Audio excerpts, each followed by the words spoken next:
You're listening to Seattle Real Estate Podcast. A ping pong ball may have bounced in Republicans' favor as a GOP-dominated court was selected at random to consider the fate of President Biden's mandate that larger employers require workers to be vaccinated.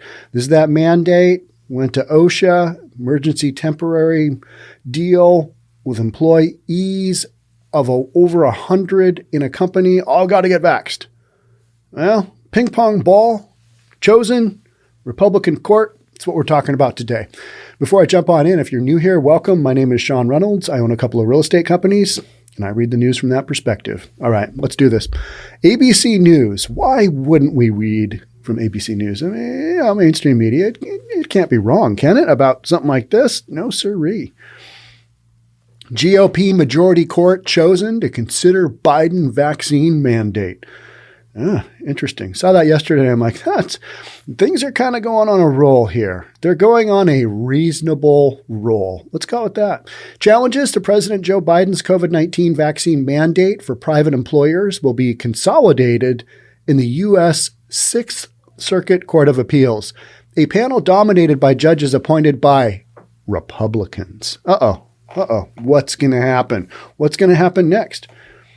Well, we knew this thing is going to probably end up at the Supreme Court, right? It just is. Going to end up at the Supreme Court. Now it probably definitely not going anywhere since we got the random Sixth Circuit Court of Appeals ping-pong ball. The Cincinnati-based court was selected Tuesday in a random drawing using ping-pong balls, a process employed when challenges to certain federal agency actions are filed in multiple courts. Now, they did not allow press access to videotape the ping pong ball being chosen. I would have watched that. I would have enjoyed watching that because I just want to see what are they actually, what kind of ping pong balls are they using? Who goes out and gets the ping pong balls? You know what I mean? Like, all right, we've got this deal going. You need to go to Dick's Sporting Goods or whatever it is, Big Five. You need to get 14 dozen ping pong balls, unpackage them. Then we got to put them in this big box because, this joker over here, he's going to reach on in there and he's going to decide the fate of 85 million Americans. Literally, that's what we're doing. However many million Americans this 100 and over mandate impacts. Maybe it's 130 million. It's a lot, whatever it is. The selection should be good news for those challenging the administration's vaccine requirement, which includes officials in 27 Republican-led states, employers, and several conservative and business organizations. They argue the U.S. Occupational Safety and Health Administration, OSHA, does not have the authority to impose the mandate. You've got a safety body over here dictating a medical decision over here. Yeah, stuff. I mean, there's some legit concern there. There's some legit concern by a lot of people. The challenges, along with some from unions that said the vaccine mandate didn't go far enough, were made this month in 12 circuit courts. Under an arcane system, it was up to the clerk of the judicial panel on the multi-district litigation. I just lose interest after, a couple of big words like that and this and this and this. Just tell me what I need to know. Litigation to select a ping pong ball from a bin to choose where the cases would be heard. Big bin, ping pong balls. I want to see the video of that. I want to see that guy reaching in there and grabbing. I don't know why, but I just do. But I can't because they said no go. Whatever you do, don't let them videotape the guy reaching in getting the ping pong ball. No siree. That's a hard no go. We draw the line there. Ping pong balls, out. It was a favorable outcome for Republicans. 11 of the 16 full-time judges in the Sixth Circuit were appointed by Republican presidents.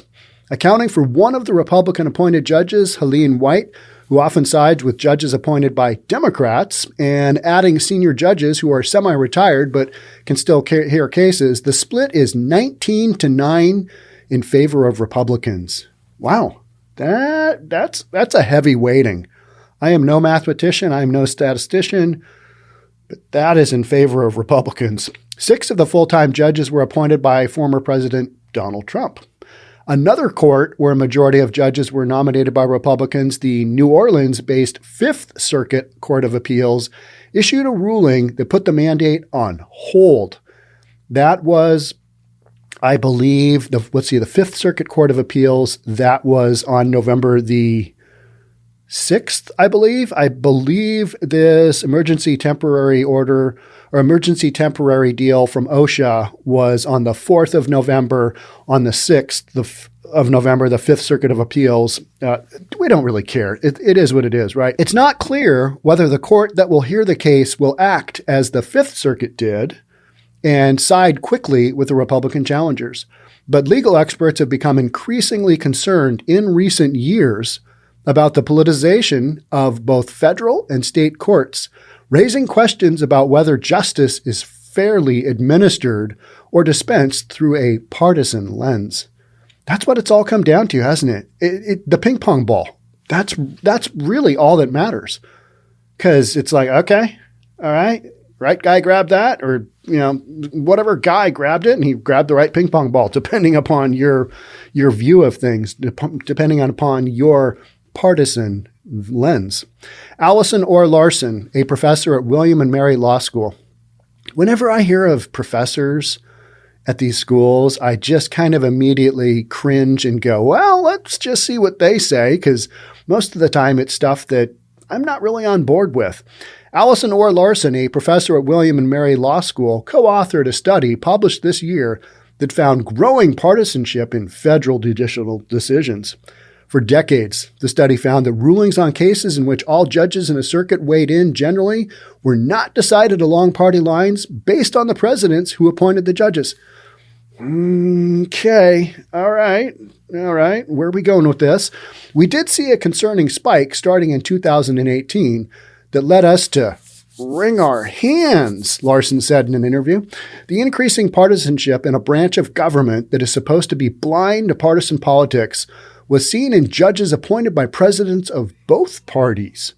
But Larson said it's not clear why that was or whether it will last. So we're kind of saying here, all right, the right ping pong ball got chosen if you're on the right side. Notice I said right there and not left or wrong. You could go either way there. So some of the federal courts moved to the right when Donald Trump was president, and Republicans controlled the U.S. Senate, which confirms judicial nominees. Trump appointed 54 judges to the circuit courts, which are one step below the Supreme Court, including filling one seat twice. That represents nearly 30% of the seats on the circuit courts, where cases are most often considered by 3-judge panels. And that's what we had. We had 2 different 3-judge panels. One basically said, yeah, this is a no-go, kick it up to the next level, whatever that might be. We had the second 3-judge panel, and they're like, yeah, we're doing a stay on this. We're not moving this thing anything forward. And so now we got the ping pong ball incident and pulled out the ping pong ball. And so now we're going to the Cincinnati-based U.S. 6th District Court. I don't know why that's so hard to say. It is just kind of tricky. So we're going there. So who knows? Who knows what'll happen? So Trump's appointees flipped the 11th Circuit in the South to Republican control and expanded the GOP appointed majorities in the 5th, the 6th, and the 8th circuits in the Midwest and South. So Biden's 3 appointees switched the New York-based 2nd Circuit to Democratic control. So even though these judges are supposed to be impartial, what we're saying is that it's really important which judge is sitting on which bench and which ping pong ball we choose, right? Republican state attorneys generals and conservative groups mostly filed their challenges in circuit courts dominated by conservative judges, while the unions went to circuits with more judges nominated by Democratic presidents. So you're going to go with somebody who's going to be kind of a little bit more on your side, right? Under federal law, cases challenging federal agency actions get consolidated upon the agency's request if they are filed in multiple circuit courts, which this bad boy was for sure. Each circuit where a challenge is filed within the first 10 days of the agency taking action has an equal chance of being selected. They've each got a ping pong ball in the running, right? It was up to the judicial panel's clerk, John W. Nichols, to select a ping pong ball from a bin, according to a Tuesday court filing by the panel. The office denied a request by the Associated Press to allow media access to the drawing. This is the ping pong ball incident. I want to know why we couldn't see that. I mean, what's the harm? You got a bunch of ping pong balls in there. You reach in there, you pull one out. Why was a request? I need to know. I need to know why we couldn't see the ping pong ball.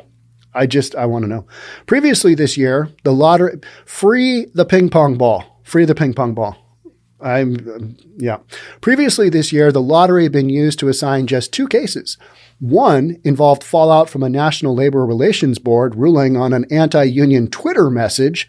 Twitter gets so many people in trouble. It's kind of why I don't do it. Did you see the tweet? Did you see the retweet? People are getting in trouble for retweeting out something that somebody else said. The whole thing is just like, I didn't see that tweet, but now that you mention it, I'm going to look. And shame, shame, shame. So we got a union Twitter message by Tesla founder Elon Musk where objectors filed in 2 circuits on a National Labor Relations Board. Do you even care? No. This just kind of shows how ridiculous some of this is. The other was over orders from the Federal Energy Regulatory Commission, in which objectors filed in 3. Okay. So you've got, the ping pong ball. Ping pong ball comes into play every now and then. This one, and it's pretty important because you got a lot of workers' jobs on the line, and them all basically needing to, if they haven't already, line up and get the jab for the job. That's just what we're doing. But it looks like the jab for the job with employees in companies over 100 employees, it's got the little brakes tapped on it. We're tapping those brakes pretty hard right now. And it looks like with this ping pong ball decision, things could go in the favor of those who believe this should be a medical decision made by individuals, not mandated by the federal government through a job safety entity. Who would have thought? So the employer vaccine mandate is higher profile and further reaching than those other 2 we just talked about, right, where we had to draw the ping pong ball. It calls for businesses with more than 100 workers to require employees to be vaccinated by January 4th or wear masks and be tested weekly for COVID-19. Exemptions, but doesn't everybody have to wear a mask back in the workplace anyway? I mean, are we still doing that? Is that across the nation? I just assume, since I'm in Seattle and everybody wears a mask, even at the gas station outside, people wear a mask because they're deadly afraid of catching the Rona from the gas pump. I don't know. We're just doing that. People walk outside and wear a mask because they're afraid of it dropping off the trees and, getting infected that way. I just assume that, we're on the hard scale of things here and that other places are not doing all of this. I believe that to be the case. But it just, when you're living here in a Seattle environment, you just think, well, everybody else has got to be doing it. And then I read people's comments and they're like, no, we're not doing that. We got nothing here. Wherever they might be, somewhere where there's just a scooch more freedom, right? Exemptions are provided for religious reasons and for those who work at home or only outdoors.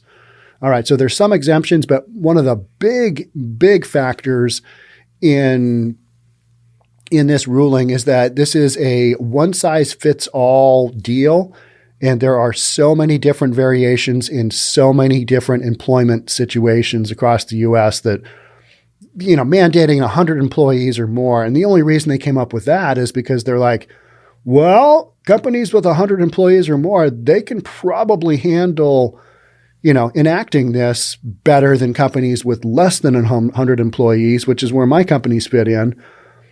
But the whole thing is it's just going to get bogged down in this kind of stuff. We're just spinning our wheels here. And I honestly think this is going nowhere. So because it's an unusual rule from the Workplace Safety Agency, there is no consensus among lawyers on how the challenges will go. OSHA has issued just 10 emergency rules in half century since it was formed. Here's the kicker. Of the 6 challenged in court, only 1 survived intact. I do not believe this one will survive intact. Crazier things have happened, but I kind of think this one is a no-go. And when I saw the results of the ping-pong ball drawing, I was like, okay, yeah, that makes me think even more so this isn't going where, folks on the, not necessarily the right, want this thing to go, right? The Biden administration has insisted it's on strong legal footing. Okay, well, you just keep going down that road and we'll see how that worked out. It also has the backing of the American Medical Association. Not shocking, right? Which filed papers in support of the mandate. The AMA's extensive review of the medical literature demonstrates that COVID-19 vaccines authorized or approved by FDA are safe and effective. And the widespread use of those vaccines is the best way to keep COVID-19 from spreading within workplaces, the group said in its filing. All right, but that is not the crux of the issue, is it? No, it's not. It's a medical decision. Individuals should be making those medical decisions to their own body. Among those challenging the rule is a consortium of construction contractors. They say that they want their workers vaccinated, but that a requirement only on larger companies is just pushing vaccine-hesitant workers to take jobs with companies that have fewer than 100 employees. All right, that's an angle, but when I hear that argument, I kind of think, I see where you're going with that, but really, are we really going there? All right, I'm at a big company. I'm going to have to downsize because I don't want to get the jab. Is that really going to happen? I mean, we know that if this thing does in some miraculous fashion happen to go through this vaccine mandate, that the reliance upon whistleblowers to enforce it means that there's really no governmental entity out there watching over how this thing goes down. There's just not. So are people going to be making job moves based on that? Now, I think this is all just stuff to say to get a press release out there to get things going in your direction. That's kind of what I see it. Crafting an unworkable rule that will do little to get construction workers vaccinated is an approach that is not only wrong, but likely counterproductive. All right. I'll buy that. Yeah, I'll go with that. We're just talking at this point, right? We're just talking. Officials with the Workplace Safety Agency say they're considering extending the mandate to smaller employers. Here's the thing. You need to get this one squared away first, and then you start looking at the smaller employers. But it's not. Neither one of these is going to go through. A 3-judge panel of the Fifth Circuit extended the stay of the OSHA rule in an opinion released last Friday. So I'm recording this for you on the 12th of November. And on the 17th of November. And what I was thinking is I think this stay of the Fifth Circuit, that happened on the 12th of November. So we had a stay and then we had an extension of the stay by the Fifth Circuit. And they're basically saying, yeah, we're not doing anything with this whole jab for job type deal. We're going to tap those brakes on this and we're going to put a hold on it. And they were expressing, the Fifth Circuit extended the stay, and they expressed skepticism that the agency had authority to implement the vaccine requirement. The Sixth Circuit could modify, revoke, or extend the stay. Kick that bad boy up a little higher court, right? It had not yet been determined which judges from the Sixth Circuit will be on a 3-judge panel to hear the case, or whether it will be considered by all the judges.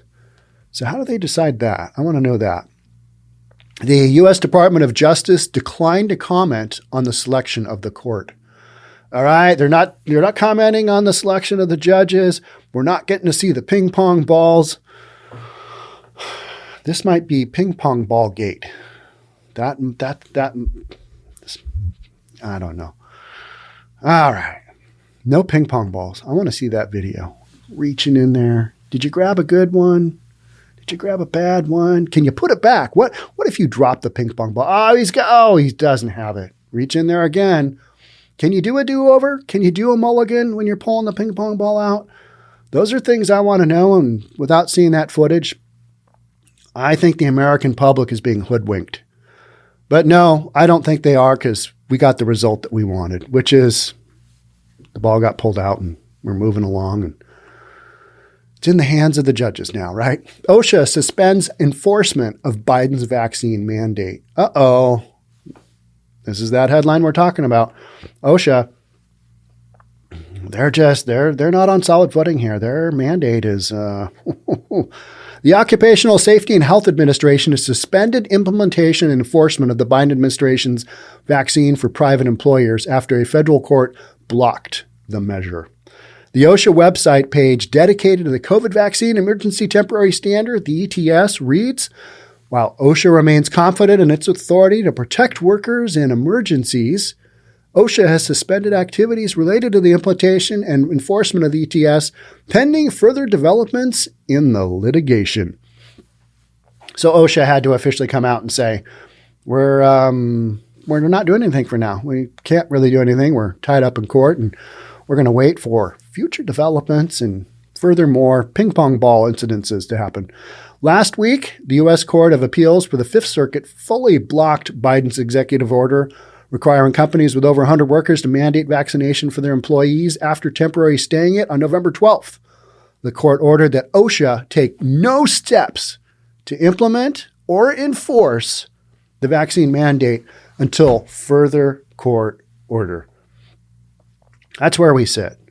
That's where we sit. How long is this going to take? That's what I want to know. How long is this going to take? Are there going to be any more ping pong balls? Are they going to be videoed? I got a lot of questions, not very many answers. Whenever, you read about this kind of stuff, the person with the information was reached out to. They did not respond by the time that this publication released this news article. So many unanswered questions. Since the Biden administration announced the directive, many legal scholars have questioned its constitutionality. And I'm reading this from Yahoo Entertainment. So, So questioned its constitutionality, given that the legislation is relying on for authority explicitly states that an ETS, an emergency temporary standard, that is how OSHA is implementing this with an emergency temporary standard, can only be issued when employees are exposed to a, for those of you on the audio portion, I am putting in air quotes, grave danger. So you got to be able to prove this entity, OSHA, has to be able to prove with the ETS that these employees are under grave danger. They've been doing the same damn job for 2 years without this being in place, sometimes without vaccinations being available. They're still doing it.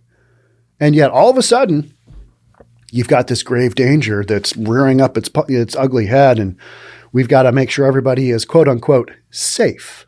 So that's what's going on. So the ETS can only be issued when employees are exposed to a grave danger that necessitates immediate action. I don't think they're going to be able to do that.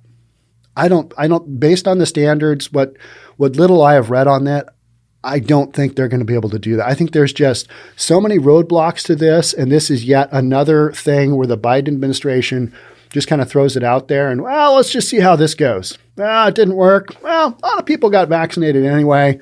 Next. I think that's how this ends up, right? Because so many folks that I know are like, well, I mean, there's the whole, if you're at a big company, you got to be vaccinated by January 4th. And I'm like, no, that's simply not true. Well, I read that was the deal. Well, yeah, but have you read since? Like, have you followed up at all? Well, no. Maybe you should. I don't know. Maybe you should.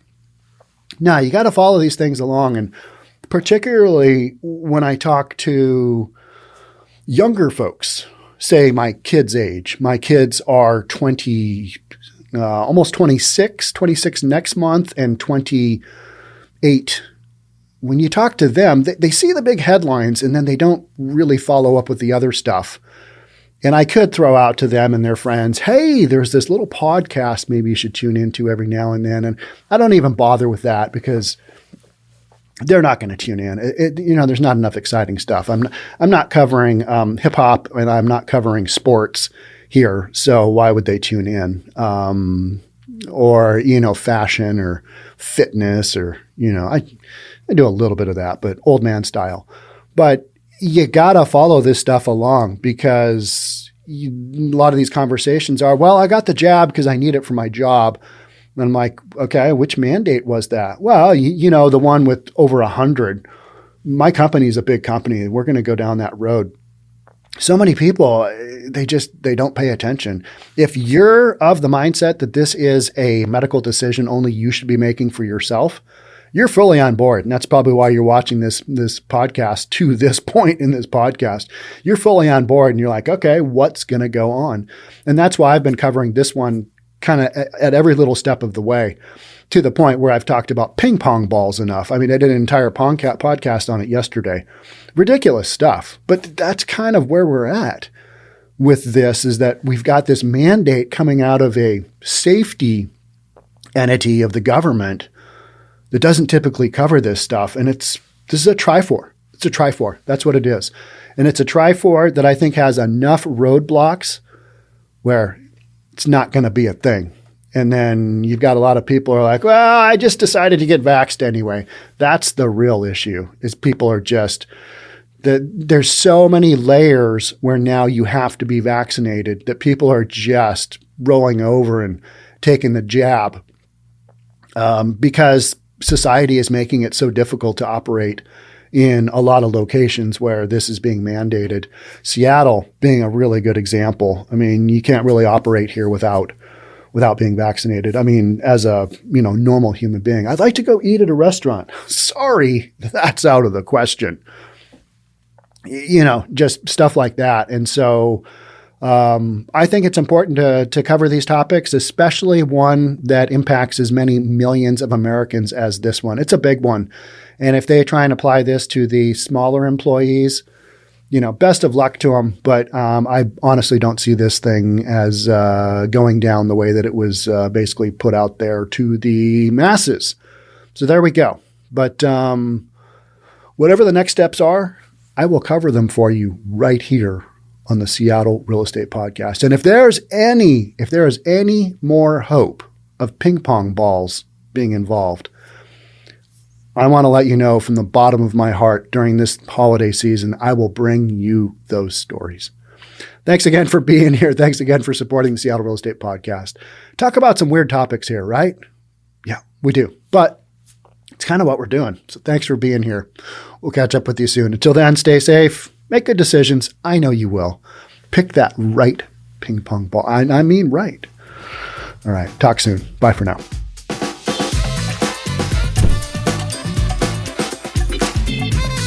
Don't forget to subscribe to our channel and hit the notification bell so you'll know when our next video is out.